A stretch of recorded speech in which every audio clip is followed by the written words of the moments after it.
Welcome to that Groovy Scoobcast, where we still don't allow dogs in our restaurant. But they're welcome in our kitchen.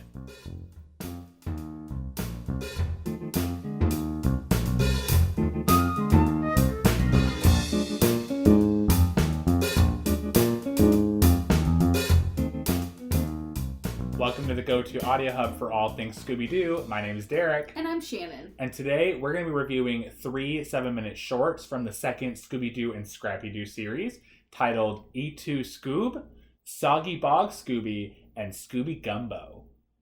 Ooh. I was not impressed with these. We're never impressed with these. This series is less than to be desired.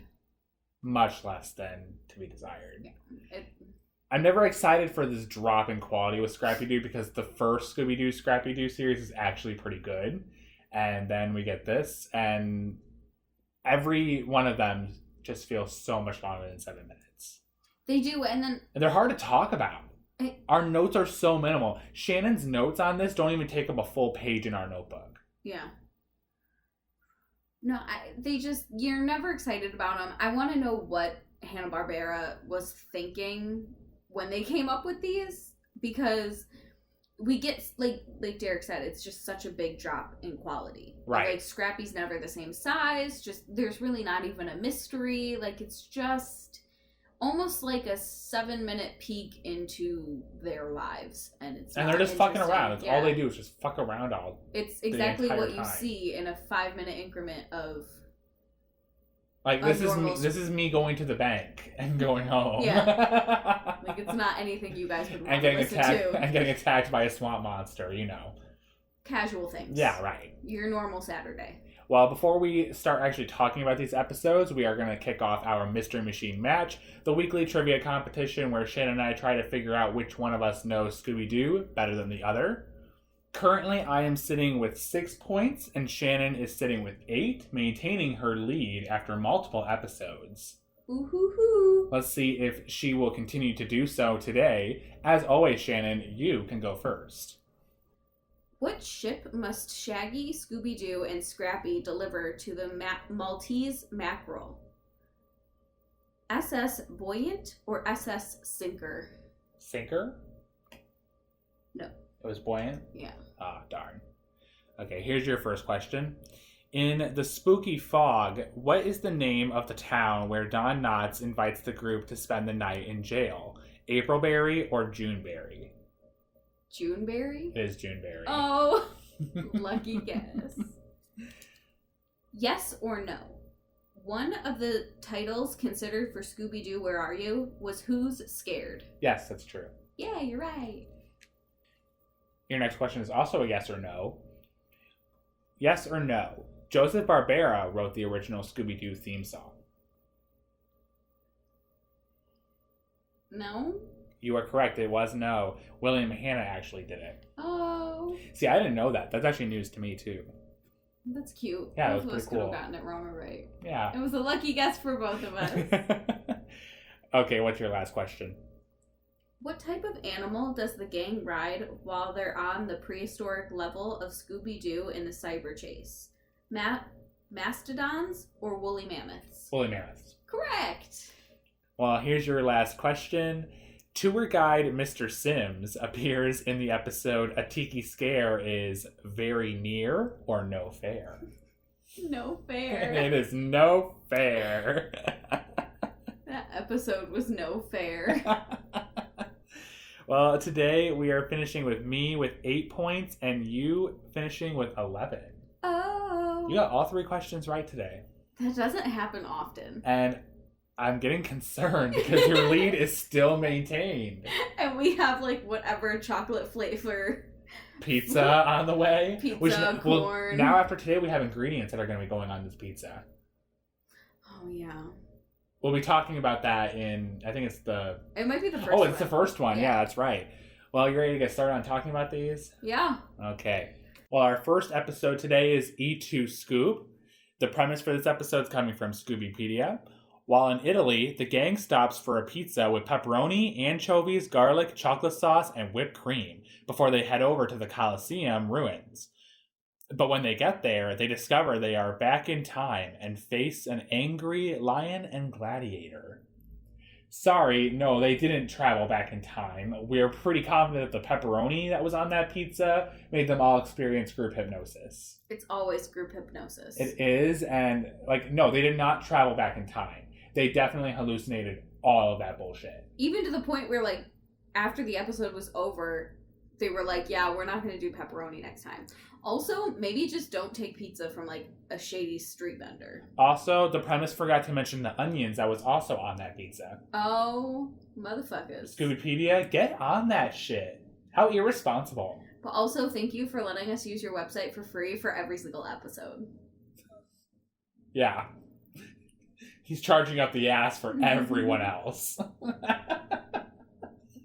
The episode starts with Scrappy, commenting on how they're in Italy because, that's what he does in this series. They constantly have Scrappy or Daphne, when Daphne's there, exclaim about how, wow, the countryside of Italy is just so beautiful. That way we know where you are. Exactly. It establishes the entire rest of the episode. Because in this fact, it matters. It does. Because they see a pizza stand on the side of the road. The guy's having a good time making his pizza. He does physically assault Scooby, though, in the process. He turned Scooby into a pizza, almost? Well, we've established that Scooby is Jake the dog. He can shapeshift. He's okay. So, yeah, he gets twirled and flattened like, a thing of pizza dough, and he was about to be put in the oven. Scooby almost died. A few times in this, little trio of episodes, yeah. Well, the pizza man, he noticed before he put Scooby in the oven that Scooby was his pizza dough, so he got mad. But it took him that whole, 2 hours to do it, but, He threw Scooby back into the mystery machine, disgusted. Dogs. But he did allow the dogs to eat there. Yep. Or at least be served, unlike the guy in the last episode we're going to be watching. Scrappy went and got... Reviewing. Scrappy went and got... What did he call it? Wasn't it a Scrappy special or something? Something like that. This is the Scrappy special pizza. It's disgusting. Like we said, this pizza has pepperoni, anchovies, garlic, onions, chocolate sauce, and lastly, whipped cream. I'm going to be so excited to make this. I want to make this one. No, I already established. That's what we're going to eat. No, but I want to, make it homemade. I want to make this. We're making this at your house, then. I'm fucking We're excited. not doing this at my apartment. So after they eat the pizza... What if you like it? I won't. Guaranteed I won't. Guaranteed. Okay. After they eat the pizza, they go to Rome, where they want to see the Colosseum. I'm astonished that there are no other human beings in the entirety of Rome while they're there. And then they also go on a tour by themselves. Yeah, they no just tour walk guide. in. No tour guide. No one is, monitoring this ancient ruin.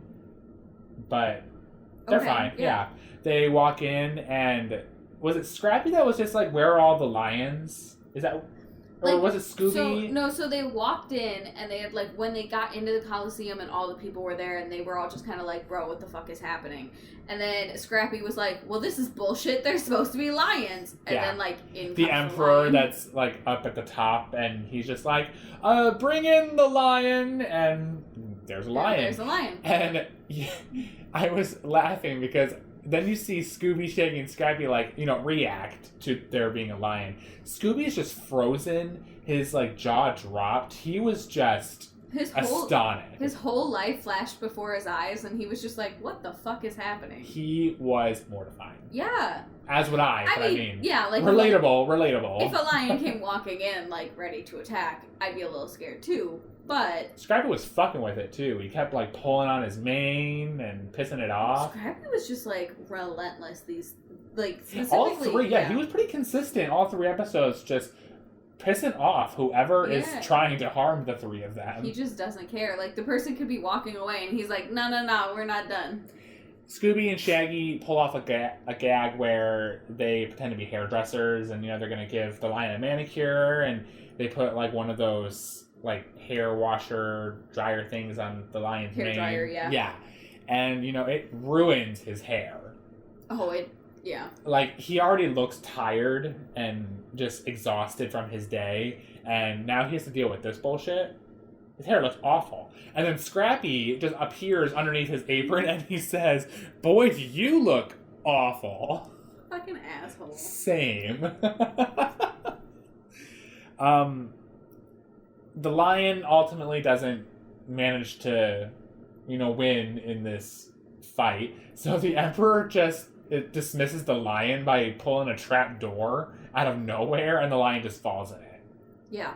I like that the trap door, like the color of the flaps of the door, they were different colors than the ground itself. I don't know if you noticed that. No, I don't think I did. Yeah, it was really small. It was just like, why are they different? I don't know. But, Trapdoor. Yeah. So this is when the Emperor says that now the gladiator needs to come in. The gladiator's name is Rocky Maximus. That's a fantastic name. Great to know. Yes. He's a grunter. He loves to grunt. I was almost worried that he wasn't able to talk like Rhino. You know how Rhino from the Ghastly Ghost Town was just incapable of speech? I was worried that this was also going to be the case with Rocky Maximus. But it's okay, because he can talk. Yes. Decently well. Well, I mean, I'm pretty sure the only thing he said was like his name and that he wanted some of the hottest doggies. So pretty well. Yeah.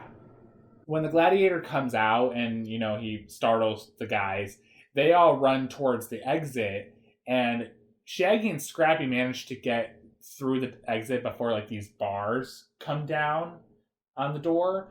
And then Scooby, at first I thought it was an animation error. Like I thought that like, he made it through, but it didn't look like he did because like he ran through it after the bars fell. Close, yeah. But no, it actually turned out to be a gag because when he got in, he was like sliced into 3 pieces. And I'm like, oh, wow. And Shaggy's response to that is just, well, pull yourself together, pal. That's what I would tell you. Get over yourself. If I just walked in the door, like 3 of me just like cut in half, whatever, You'd be like, pull yourself together. Just get your life, man. Quit being a bitch. Yeah, you would say that too. My next note is that Scooby just dies. I'm assuming that is in relation to the fact that he got cut into 3 pieces. Probably. When they go back out into the Coliseum, they decide to pull off a hot dog stand gag. Like, I think their only solution to the problem of being in this Coliseum is just gags. Just gags. So keep making jokes until I leave. They write hottest doggus on the side of the hot dog stand, and that's what is being advertised. Like, they both say it, and Rocky Maximus is interested. Like, he's like, I'll have one hottest doggus. It's a thing now. Yes. And he does take it, and he walks away, and then Scrappy, being a little shit, just pops up with bottles of ketchup and mustard. Like, Maximus is done. Like, he's done eating his hottest doggus. He's good. He's gonna go He's probably about to go back to bed. Yeah, right. And then Scrappy sprays him with mustard and ketchup. Well, and then instead of, actually stopping him, Shaggy just grabs Scrappy by the mouth, because apparently if you stop Scrappy from saying, puppy power... He's incapable of using his power. Yeah, then he won't do anything. So he's like, da-da-da-da-da, and then Shaggy grabs his mouth. Obviously, he still squirts the ketchup because his hands are still around it. But, that's besides the point. Scooby resorts to kicking enemies again. Yeah. He kicked Maximus into the hottest doggus stand. I'm not calling them hot dogs, they're hottest dogguses. So he kicks him into the hottest doggus stand. Did you notice that when they did the hairdresser scene with the lion, that they had a sundial as the clock when Shaggy was like, "You're late"? Yes. Yeah, that was funny. That was really brief, too. It was weird that they focused on that. They were just zoomed so you know, in on his hand to show he was using a sundial. Just so that you're aware, it's a sundial. They end up pushing the cart, into the Emperor's stand or something. Somehow, yeah. There's hot dogs and everything everywhere. The Emperor's pissed. I mean, obviously. And now they start riding around the Coliseum on horse chariots. And every single time they clash, the chariots just fall apart. Well, the groups does. Oh, yeah. But I just think it's funny that every time they clash, like, the chariot's just crumbling. It's a piece of shit. Oh, yeah. Garbage craftsmanship. Like, the armor falls off, then the actual chariot and the horse disappear. Yeah. Like, it's not great craftsman. It's not built by Ford. I noted that Shaggy had huge fucking hands for a moment. He was carrying Scrappy, and I feel like this is a problem on 2 levels. For one, the animators cannot get the proportions of Scrappy correct at any time. There's times where he's like normal size, and there's other times where he's also the size of like a mouse.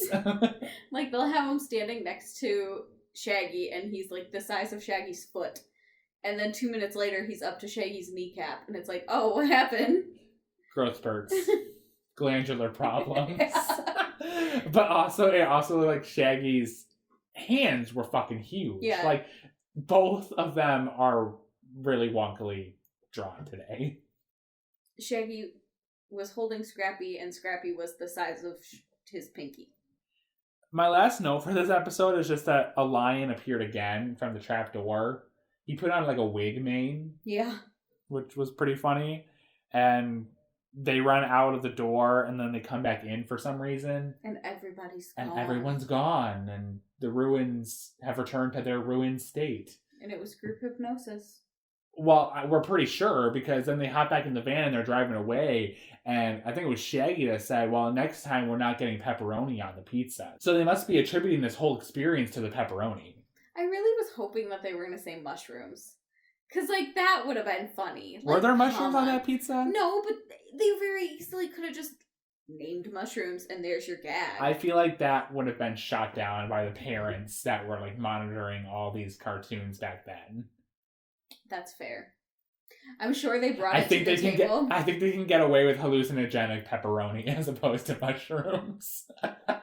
Because, like, worst case, your kid eats a bunch of pepperoni and, like, dies a little bit inside. Otherwise, like, he goes, eats a bunch of mushrooms and actually might trip. Right. That's fair. Now, I can't remember. Do we do our scores after each individual one, or do we do them all at the end? We can do after each individual. Okay, well then, in that case, I gave this episode 3 Scooby Snacks out of 10. I gave this one 2. Okay, what's your reasoning for 2? I hated it. I mean, I hate all of them, but go on. Yeah. Like, I hated this one. I don't know. I hated it, and 2 came to me. I didn't hate it enough to give it, like, a 1. No, these were not 1 worthy. Like, it didn't owe me Scooby Snacks, because I have felt that in the past. But this one, I just hated. I think that among the 3, this one was the most entertaining, in my opinion. I thought the middle one, we'll move on to that one next, but, like, I'm pretty sure that middle one was the least entertaining, in my opinion. Yeah. But this one was the most, and that's why I'm giving it the best score out of the 3. So, spoiler, my next 2 scores are not as high. Moving on to Soggy Bog Scooby. Again, our premise is from Scoobypedia. The guys are starving, so they... Sorry, that just caught me off guard. This is the first time I'm reading these premises, guys, because we were not able to get you the episodes last week. The guys are starving, so they are fishing for dinner and hook a swamp monster who wants the guys out of the waters. I'm pretty sure, no, he wanted to eat them. I don't think he wanted to scare them out of the waters. We found a hidden, abandoned... riverboat, we're pretty sure he ate the entire crew. So, I'm sure Shaggy and Scooby were, his next meal. And Scrappy was, a snack. Yeah. I hate calling it a swamp monster, because when you hear swamp monster, I just think of, a big guy covered in, weeds and Guck, mud. Yeah, no. This is an alligator human mix. Yeah. Borderline gator ghoul, but a little bit more sinister looking. Just like that the premise says that they're starving. They're on the brink of death. They literally, they mention it kind of, that, they're hungry and that's why they're fishing. But it's not, something that needs to be in the premise that's, dire. They're starving. They're dying. Literally about to pass over and die. in their boat. The only thing that can save them is creamed broccoli. Yes. Well, did you notice that when they were fishing at the beginning, how they were using sticks? Yes. Instead of fishing rods? That drove me insane. Scooby catches a smaller fish, and then it gets eaten by a bigger fish. Which was a terrifying fish on its own. But it was just like, what an asshole. Yeah. A fish, but that's what they do. Scooby, I think, gets pulled in by the swamp monster at this point. I think he hooked it. So, like, as they're about to row in, Scrappy hooks it, and then I think, like, Scooby goes to help him. But yeah, basically. No, Scooby did end up in the water because a bubble came up and it said Ralph. Because you hear him yelling as he's, like, underwater, and then all of a sudden this bubble comes up and goes, Ralph! It has text over it that says Ralph because we've already established he thinks that's how it's spelled. Yeah. After the monster's gone, Scooby's just chilling in the water. Like, Scooby, get the fuck out of the water. Like, that's how every fucking horror movie starts, Scooby. Get out of the water. I wrote multiple times, just get out of the water in... I see it in all caps on your notebook all caps, right now. Exclamation point, like, get out of the water. They continue to be attacked by the monster, and they find an abandoned riverboat. It's not explained where this riverboat came from or where the people went. It's just abandoned. Wait. Because as they're rowing to the boat, they get attacked by the sea monster again. And then the sea monster goes to just leave them alone. And then Scrappy tries to, like... That's right, yeah. Round him up like a fucking cowboy with a cattle. And it's like, Scrappy, he is leaving. Leave him alone. That was the same case with the gladiator. Yeah. Like, it's when they're about to leave and just not bother the guys anymore when Scrappy wants to fuck with them. Yeah. And so, luckily, Shaggy somehow stops him. I don't know, whatever. Yeah, but Scooby got caught on the rope or something. I don't know. And then their boat broke in half. Yeah, so everything happened so fast, I can hardly remember the individual details. So Shaggy was, like, rowing the boat, and I guess because Shaggy was rowing it so hard, the boat split in half. I don't really know.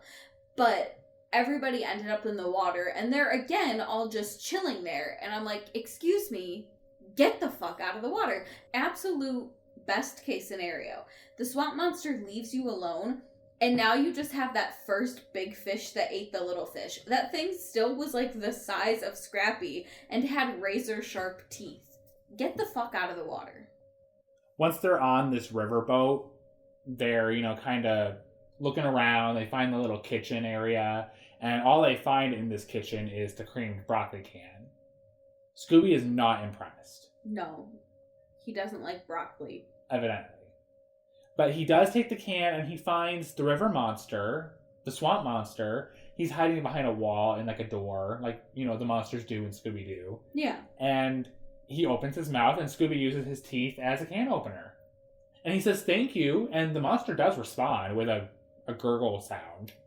Also, every time that the monster opens his mouth, we get a little less afraid of it. It is visually scary. Like, I would not want to mess with this thing. No, but the second it, opened its mouth, I'd start laughing. Because it's like... Yeah, it sounds exactly like that. Get a little closer to the mic. I want to have our listeners make sure that they can hear that. Shannon might as well have been the voice actor for that monster. Scooby-Doo, hire me. I got this. I got this. At one point, Scooby and Shaggy, I'm assuming they're fishing with the fish net and they pull up the monster. I don't know. I hate talking about these shorts because of how fast they move and how little detail I know there is that I don't want to talk about. Okay, so somehow Scooby ends up in the net and at the bottom of the lake. And yes, because we saw the monster actually walking on his feet at the bottom of the swamp. Yes, that's right. Walking towards Scooby. So then Shaggy's reeling Scooby in. Somehow Scooby gets out of the net before it's out of the water, and so he gets back on the ship and he's standing next to Shaggy, and Shaggy's like, Scoob, you're so heavy, help me reel you in. And Scooby's like a dumbass. Okay. Yeah.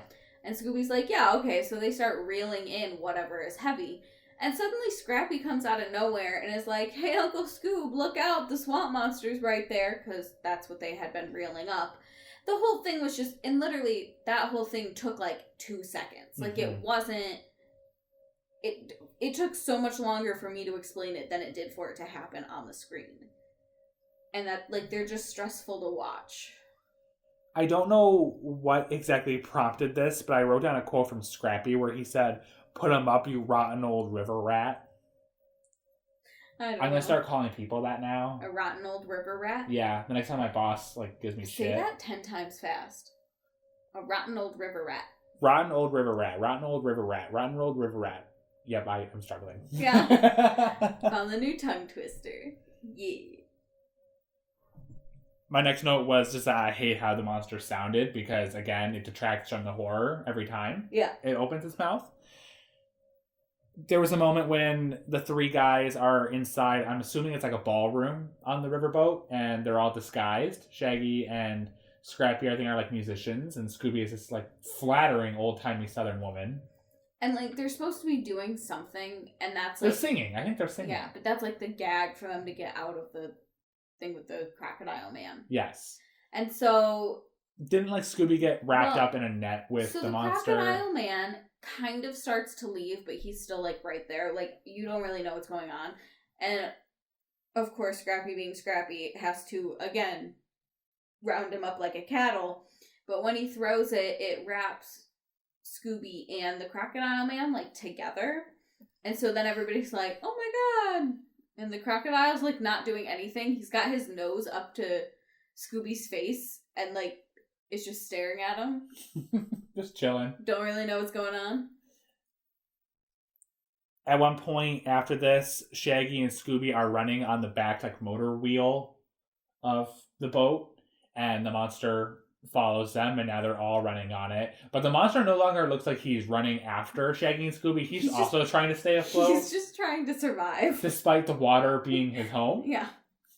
Like, I think at that point it's one of those things if you just get so caught up in the moment that you like aren't paying attention to like, oh, I don't drown. Like I could fall and it'd be fine. It's one of those like, oh my god, the ground is moving beneath me and I need to not have that happen. Scrappy's now steering the ship because of course he is, and he puts the boat in reverse. So now Scooby and Shaggy are instructed to jump off of the wheel while it's moving in reverse. They unfasten the wheel, and the monster ends up rolling away into the distance, and we never see it again. Yeah, and it ends with them finding another thing of cream of broccoli. Oh, we forgot to mention that the first cream of broccoli got, like, spat up onto the monster. Yeah, That happened, guys, too. Yeah. Don't care. Yeah. This episode doesn't matter. And for that reason, I give it a 2 on the Scooby Snack-O-Meter. Exact same way. You give it a 2 as well? Yeah. It's just not exciting. As you guys can probably hear, we're not interested in talking about it. Like, I will never watch it again. No. As we talk about it, I want to, like, rate it a 1, but, like, I'm going to stick with my 2. But, like... Oh, yeah, I'm standing firm. As we talk about it, like, I'm just like, wow, this episode sucked. Well, you want to talk about another really bad one? Because we got Scooby Gumbo right behind it. Yeah, because that one sucked, too. Yeah. The premise for this episode is, once again, from Scoobypedia. The gang is in New Orleans for Mardi Gras, and when they stop for some gumbo at a local restaurant, the chef refuses to serve dogs. I mean, yeah, that's basically what happened. I feel like no one in this episode handled this situation well. No. I think there is fault on both parts. I think that Shaggy should have accepted that he is not allowed to have his filthy dogs in a restaurant. But I also think that the restaurant owner should not have pursued them after they left the restaurant. Yeah. Now, granted, they didn't pay for the food that they were given. They didn't get to order any at first. Well, I meant later on when the food was coming to the table, and then they left and didn't pay for it. Okay, they didn't pay for it because it dropped on the floor. If you drop my food on the floor, I'm not paying for it. That's still a waste of food. I mean, it sucks. Okay, let's not get ahead of ourselves. So, the gang are walking in this parade that's going on in Mardi Gras. There's clowns everywhere. I like that it explicitly just had these 2 really detailed clowns, kind of float across the screen a little bit that were really inconsequential to the story. Yeah, but I didn't know there were clowns at Mardi Gras. I don't really even think that the animators or the writers or anyone knew what Mardi Gras was when they made this episode. Because they didn't really know what Mexico was when they... I don't know what a Mexico is. I don't know what Mexico is. They like tacos, right? Tacos. On a corn tortilla. A chupacabra. That's like a Yeti, right? That's like a Bigfoot. It's like a Bigfoot, right? I could really work for Scooby-Doo's research department. I know, right? I'd be so good at it. When they're in the parade, Shaggy and Scooby are jammed into the music by walking, and their form of dancing is snapping their fingers. Yep, they're like 70-year-old white men. Apparently Derek is too. This is my jam! Are you not amused? No. Well, fine, because I wasn't either. So they, find a restaurant. They go to sit down at it. And the guy comes running over all excited. And Shaggy and Scooby and Scrappy all put their menus down. And he's like, what? A dog? There's no dogs allowed at my restaurant. And Scooby and Scrappy are like, what? What dog? Like, dogs? Where? They're unaware. Yeah, well, Scooby's unaware. Scrappy's offended. I always think it's cute because, when dogs really think they're people. I would like you to explain because you don't have dogs. I had a dog. Anyway. When dogs, really think they're people. They think that they can, sit at, around the dinner table with you or whatever. When dogs, really think they're people and they don't understand, you're a dog, you can't come to work with me, you can't do whatever. They don't understand that. And I feel like that's, Scooby and Scrappy are, a hyper version of that. I like that Scooby doesn't view himself as a dog, and yet is attracted to dogs. And we have evidence of such in the Snow Beast episode. Look, I'm just gonna say that, bestiality is a thing that happens in our world. So Scooby is experiencing a bestiality complex despite it actually not being the real case? Yeah. Okay. But he doesn't know it's wrong. Nobody's told him it's wrong. Well, yeah, because he's a dog. Because he's a dog. So he doesn't realize that, what he's doing is wrong. Because everybody was always like, that's what you're attracted to. And he was like, okay. So, they're turned away, and when they're leaving the restaurant, Shaggy realizes that there's a costume shop right across the street. Okay. Literally right across the street. I'm sure that there's also another restaurant right across the street. Get the fuck over it. This is the only restaurant in New Orleans. They're determined to eat there. And only there. That's the only place that exists. So they go get some costumes for Scooby and Scrappy. They put on these awful beards and hats. Which Shaggy also Oh, had Scrappy, one. yeah, Shaggy did too. Yeah, why? I don't know. It's a great question. Shaggy needed to make sure that he looked human as well. He also thinks that the waiter thought he was a dog. I mean, remember when we suggested that he barks at people? I mean, okay, so maybe Shaggy thinks that he's the dog. And Scooby thinks he's the human? I mean, it makes sense because every time that they talk about the two of them, they'd be like, yeah, because that boy and his dog. And Scrappy, and then Scooby's like, yeah, that's my dog.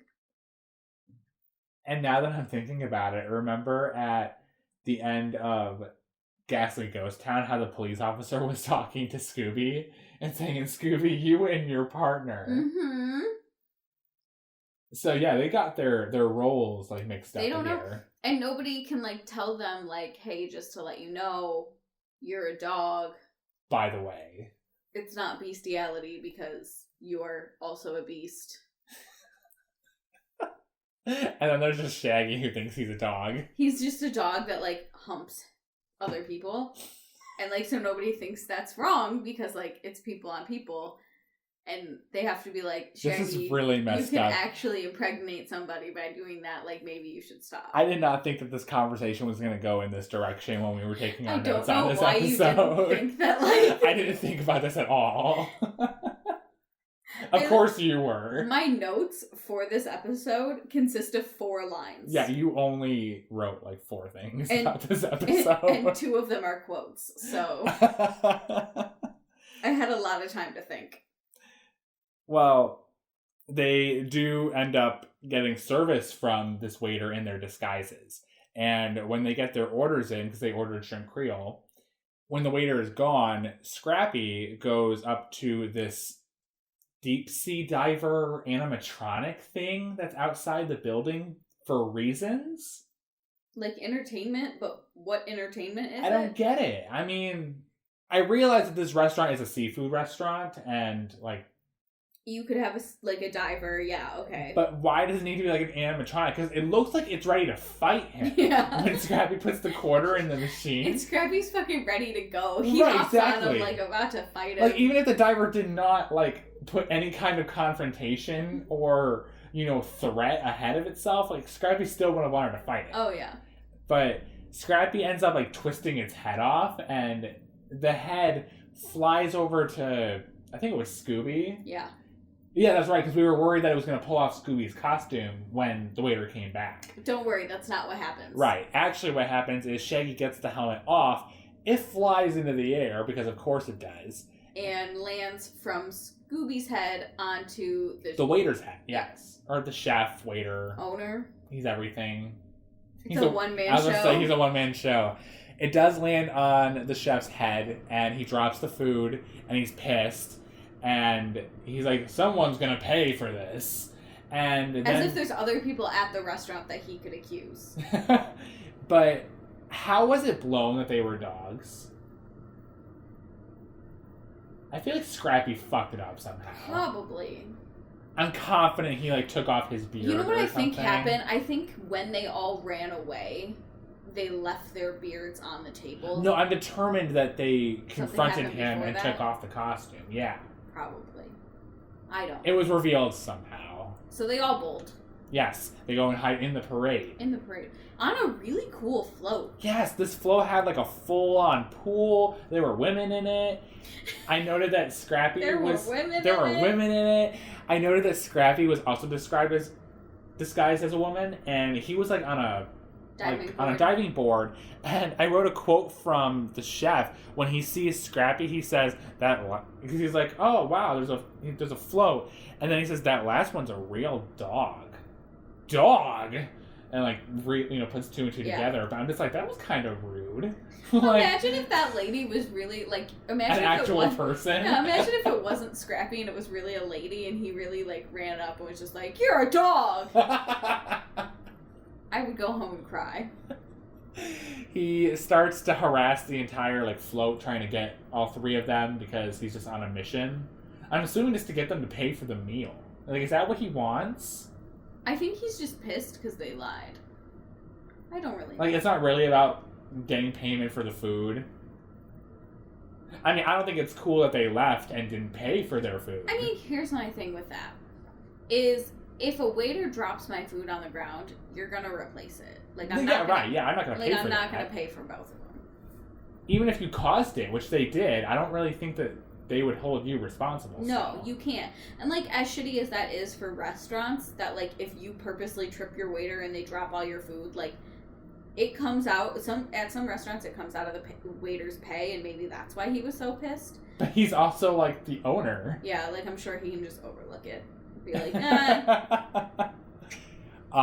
coming out of the restaurant. At the same time, he's pursuing and harassing the 3 of them in public. Yeah. He has left his restaurant open. Unattended because he's a one-man show in order to pursue Shaggy and the dogs. Yeah. Scooby and Shaggy disguise themselves as like street performers.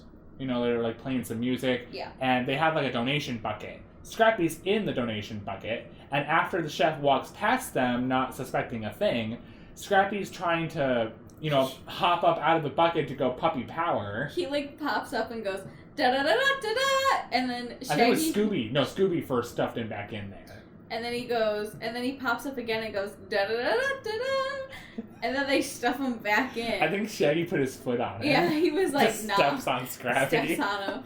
And then finally he pops up and da-da-da-da-da-da, puppy power! Ruins their entire gig. For no reason. Of course he does. Rude. And my next note is just that Scooby gets stuffed into a tuba. The chef takes this tuba and just slams it on him. But Scooby morphs into the shape of a tuba on the inside because he's Jake the dog. Well, and then what cracked me up is that when the chef blew Scooby out of the tuba, he still kept that shape. Yes, he maintained it, yes. Yeah. And he was not able to revert back into his normal form until Shaggy blew on his tail and he turned back into became Scooby's regular form, yeah. Weird, but we'll take it. Meanwhile, the chef is stuffing Scrappy into a trumpet. He's really interested in stuffing these dogs in brass instruments. And when he stuffed Scrappy into a trumpet, he put he put something on it. I think to suffocate the dog. That really I died because he put the plug on the end and I was like, bro, what the fuck? Scrappy somehow pops up out of the other end, on the mouthpiece of the trumpet. Because he's also Jake the dog's nephew. True. And he blows into the trumpet, and I think it just scares the shit out of the chef.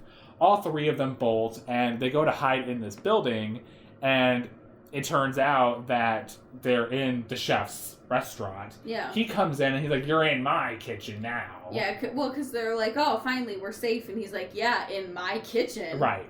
They are, and hide in trash cans and pots, and he's looking everywhere. And he says, I'm losing my patience. It's like, you still have patience? You've been doing this for literally 5 minutes. You are stuffing dogs into brass instruments and trying to suffocate them. I think you've lost your patience. If that's just his go-to move. That was his go-to move. He still had a lot of patience. That's just the only way he knows how to handle situations like that. I'd hate to see him on a busy day at his restaurant because Shaggy and the dogs were the only customers that he had that day. He was very stressed out. Scrappy ends up mixing a bunch of food together into a gumbo, and he accidentally spilled it onto the chef. Well, so the chef was on the floor. Somehow he's Scrappy yells I'm gonna stop him with my extra sticky gumbo. I don't know what that had to do with anything. And then somehow the chef ends up maybe Scooby kicked him or something. I don't know. Scooby probably kicked him. I don't know. And then he ended up underneath the gumbo, but he hit the thing, and so the gumbo fell on his head. He tasted the gumbo and he was delighted by it. He's like, oh my god. And after all of that, he still won't let the dogs eat at his restaurant. But they can cook there. Yeah, right. You're a fucking asshole. Right. And I feel that's worse. Yeah. Now they're sanitary and now I have dogs actually cooking my food. Yeah, I'm not okay with that. No. Sorry. Scooby is not to be preparing my food. I'm good, thanks. I guess Scrappy's a good cook because I think Shaggy said that he's really good at baking. Yeah. And the episode pretty much ends with Scrappy spraying a bunch of frosting on Scooby and Scooby not caring. Same. What did you rate this episode? I actually gave this one a 3. This was your favorite out of the 3 of them? Yeah. I laughed more. It was stupid, but I laughed more. Huh. I didn't really laugh a lot in any of them, but I think the first one was the most entertaining to me. I gave this one a 2. I think I maybe chuckled in this one, and that was my equivalent of I laughed more. I laughed once. It's problematic because not any of these were deserving of a 1, but they're definitely not anywhere around the 4 or 5 range. No. They're very comfortably given these scores. I don't really feel fine with it. Yeah, I don't need to justify it a lot. They're not all that entertaining. There's no mystery going on. The guys are pretty much just being assholes every single time they're out and about. And at one point, they were drugged by pepperoni in Italy. So, what can I say? Yeah, it happens. So, with all of our scores collectively put together, because these 3 episodes come in a trio, we are going to award E2 Scoob, Soggy Bog Scooby, and Scooby Gumbo 2.5 Scooby Snacks out of 10. Very comfortably. Yes, that is what this episode deserves. I'm okay giving it. So are you ready for today's fun fact? Yeah, hit me with it. So, we were raising a stink last week about Marla Frumpkin. Yes. As listeners will remember. And I now realize why we were so concerned about her sounding really different as compared to, like, when Velma was in the other Scooby-Doo and Scrappy-Doo series we have previously reviewed. The reason is because there was a different voice actress in charge of Velma's voice in the other 2 episodes we reviewed already. Okay. So in the first Scooby and Scrappy-Doo series, there were a total of 16 episodes, and the first 11 of them, Velma was voiced by Pat Stevens.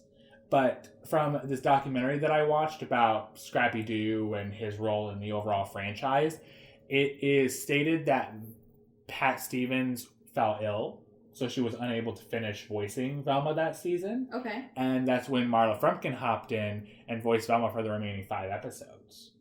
I feel like Marla Frumpkin was like an intern, and they were like, hey, we just need somebody real quick for these 5 episodes, and so they threw her into it without any training. She has other filmography roles and credits, so I mean, this isn't her only thing.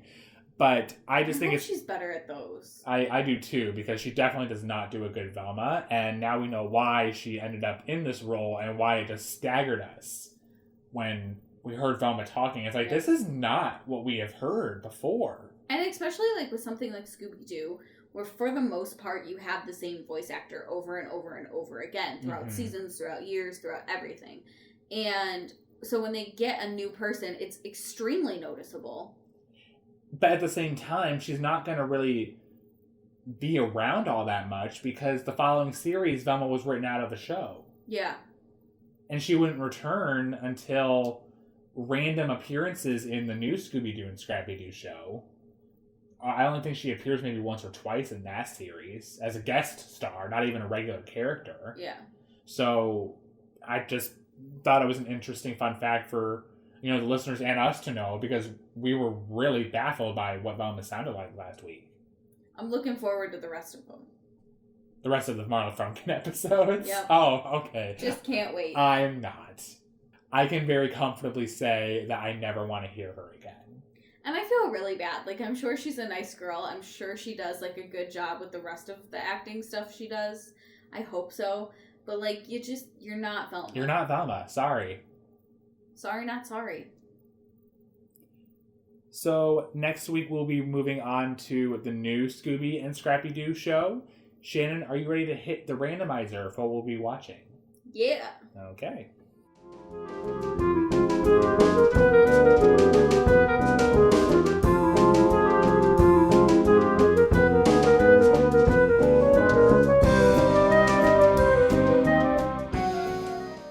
And next week, we will be watching The Creature Came from Chem Lab and No Thanks, Masked Manx?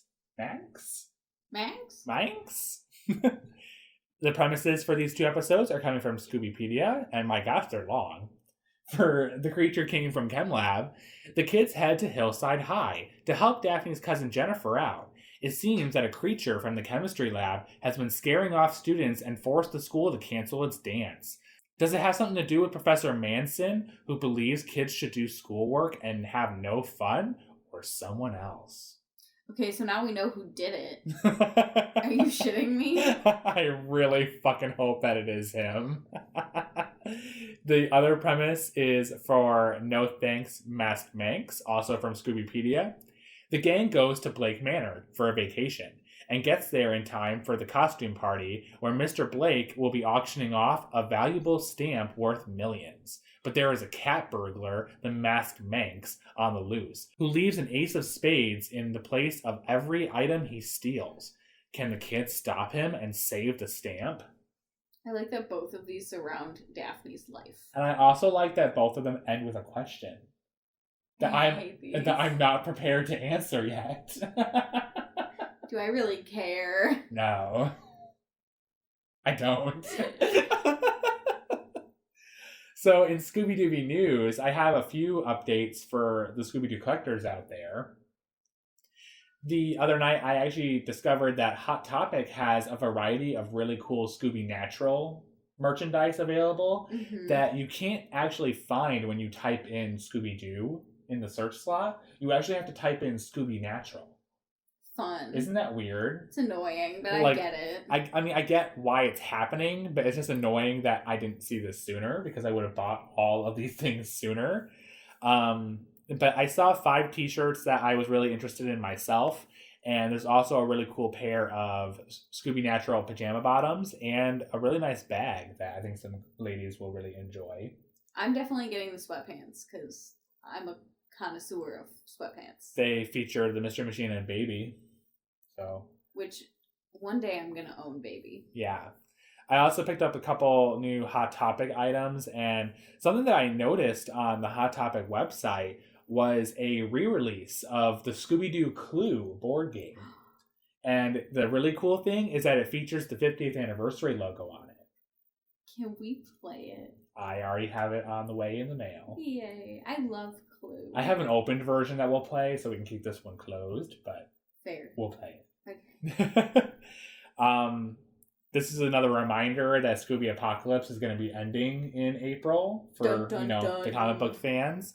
And my last bit of news is actually about the Pop Funkos. So we already know that this year we're going to be seeing 6 new Pop Funko figures, including Scooby and Shaggy with sandwiches, 4 villains, and then we're also seeing that Scooby-Doo Funko keychain.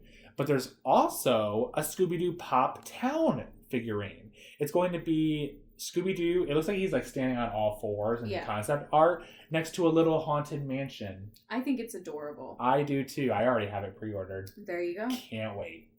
I have shared some of this information on my Do Central Tumblr if you guys want to check that out. There's a few items that we've shared on Twitter as well, but go to the internet, guys. You'll find it all. It's got it. It's got everything. Speaking of the internet, if you guys want to talk to us there, you can visit our Twitter at Groovy Scoobcast, or you can go to our website, www.thatgroovyscoobcast.com. Or you can email us at thatgroovyscoobcast@gmail.com. And with that, we hope that you enjoyed That Groovy Scoobcast. Come back next week for a Scooby snack filled time. Bye, guys. Bye.